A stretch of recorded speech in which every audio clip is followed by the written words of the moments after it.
everyone, welcome to Friday on the channel. So here in the US, we're actually in the thick of election season. Our presidential election isn't going to be until next year, till 2020, but local elections are on fire right now. And here locally in my little town, our mayor is up for re-election. He's the incumbent, but there's all these people who want his job. And so everything's at a fever pitch with like town hall meetings and ads, and you can't watch YouTube without local ads popping up. So in the spirit of elections in this political season, I thought I would talk about some of the rhetorical tools. Remember last week we were talking about rhetoric that are flawed in the way they are constructed, and yet my local politicians are more than happy to throw them around. So let's get into knowing when the logic is not as sound as we need it to be.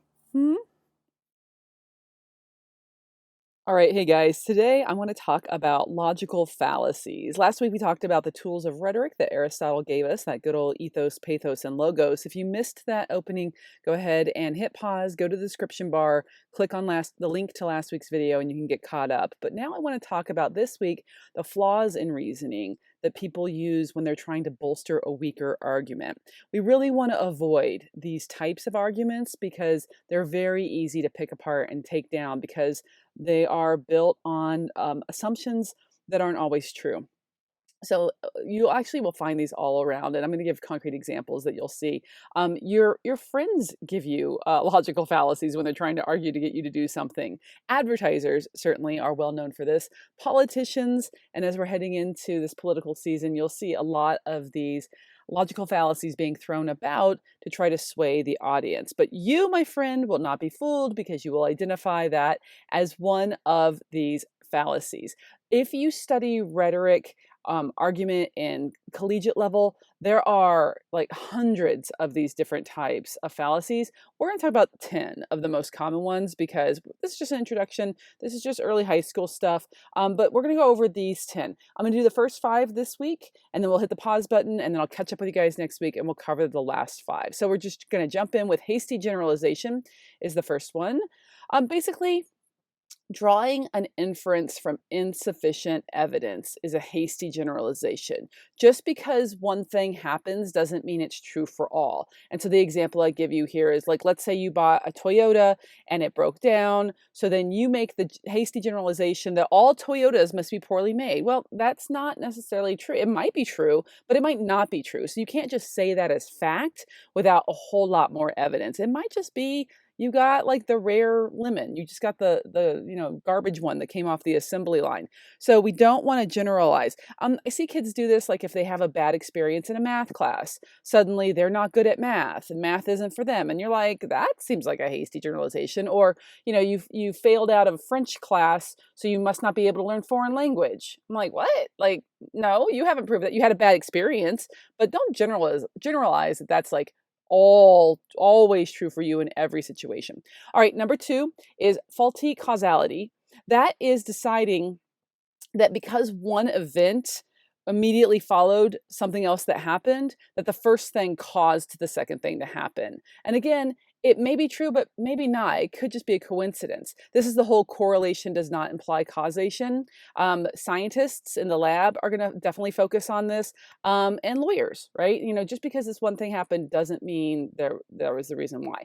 For example, let's say I dyed my hair red this week. I would never do that, but let's just pretend I did. And then next week, I find that 3 other teachers at my school come to school with the exact same shade of red hair dye that I have. And I'm like, oh, snap, I'm a trendsetter. Ooh, they must like the look on me. And I'm all like full of myself. My head's all big because everybody's got, Ms. Randazzo's red hair shade. Well, it might be that, but that's a faulty causality because in reality, let's say that the salon that we all happen to go to, they'd gotten a great deal on that, going out of business, salon, I'm sorry, hair color, and they got like a great deal on that batch of hair color. So they're really pushing that, red dye number 7 for the ladies. So it might not have anything to do with me at all. And here I am just, jumping to that conclusion. So that would be a logical fallacy.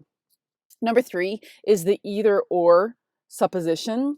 So sometimes we box ourselves into a corner and we say we only have 2 paths. It's what I call here an unfair oversimplification of an issue by giving only 2 options as the possible solution. I can either do this thing or that thing, when in fact, there are more possible solutions. I'm using Ricky Bobby from Talladega Nights. If you aren't first, you're last. Well, I get what he's saying, but actually, Ricky Bobby, there's lots of things in between. I see my friends do this when they decide. So, like, I have a friend whose car died, and she was like, all right, I'm going to, my car's wrecked, it's a piece of junk. I'm going to go ahead and get a loan and go buy a brand new car. And I'm either going to be like without a car or I have to get this big loan. And that's an either or. That's a logical fallacy. I'm like, actually, you could buy a quality used car. You could take Uber, save up, and then pay cash for the car you want. There's other options. You could change your apartment so that you can bicycle to school, right? Like, we're in a pretty tight urban downtown community. You could just walk to work. You don't need a car maybe for 6 months until the winter. So, there's lots of possible options.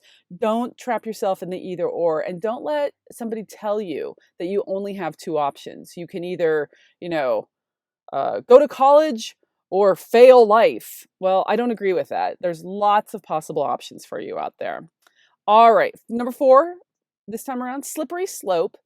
Slippery slope, as a mom, I definitely am guilty of this. It's an exaggeration of the likely consequences of an action designed to show that a small misstep today could result in disaster in the future, right? So parents do this when we assume one thing will lead to the next thing, will lead to the next thing, and then my kid's in prison. You're like, hold up. Just because you give your kid a flexible curfew for this one night doesn't mean, your kid's doomed, for like juvenile delinquency. The one I gave you here is maybe school rules or something like this. It's a slippery slope logical fallacy. So let's say we can't allow students to bring beverages into the auditorium. If we do, soon they'll start bringing in snacks and then full meals. And in no time, the place will be filled with trash and rats, cockroaches. Good grief. We'll probably have to condemn the entire building, right? And you're like, okay, settle down. It's a water bottle. Like, check your slippery slope. It's just a water bottle. All right. And your last one for this week is the well-known bandwagon. So advertisers love bandwagon approach because it's super effective, but it is a logical fallacy. It's an argument that's urging you to do take the same path that everyone else is taking, right? If it's good for the group, hey, it's good for you. This is a classic strategy that advertisers use to sell to teenagers. All the cool kids are doing it. All the cool kids wear this fashion or this shoe, or they have this phone, or, they're downloaded this app, right? So it's the whole bandwagon. It's the FOMO, right? FOMO. Fear of missing out for my elderly teachers out there. And it's a classic strategy to make you buy stuff that you don't need. And you might not even want. It might not even be useful to you. But this idea that you'll be the only one without it then is the bandwagon. It's not just for teenagers, though. It's actually for all of us, including voters. Now that we're into a political season again, you'll start to see this. All your friends and neighbors are supporting X candidate. So you should too.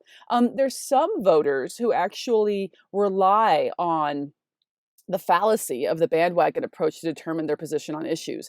They will wait to see what placards their neighbors put out on their lawn in support of different initiatives, and then they just vote the way their neighbors vote without knowing anything about it. I'm like, are you kidding me? You've met your neighbors, right? They're not all that smart sometimes. So we want to be cautious of the bandwagon approach. Just because the majority likes it it might be fine, but it might not be fine. It might not be the best thing. All right, that's where we're going to hit the pause button because I don't want this to go too long. Stay tuned. I'll be back next week for the next 5 logical fallacies. I hope you had a great week. Thanks for spending some time with me here on the YouTube channel. Have a great weekend, and I'll be back with grammar practice on Monday like we always take care of. All right, you guys, keep being awesome. I'll see you soon. Bye.